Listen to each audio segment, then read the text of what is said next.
Pull up somebody's driveway and unfold the wings and have an airplane in their driveway and then wonder how it got there.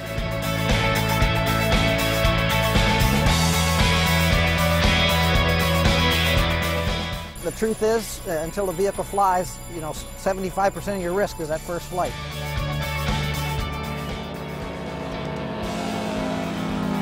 We flew, yes! That was gorgeous. What do you think of that, huh? That looked beautiful from up here, I tell you.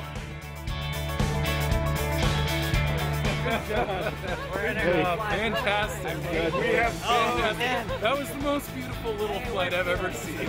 A Woburn company has unveiled the world's first flying car. Move over, Jetsons, the ultimate fix to rush hour traffic.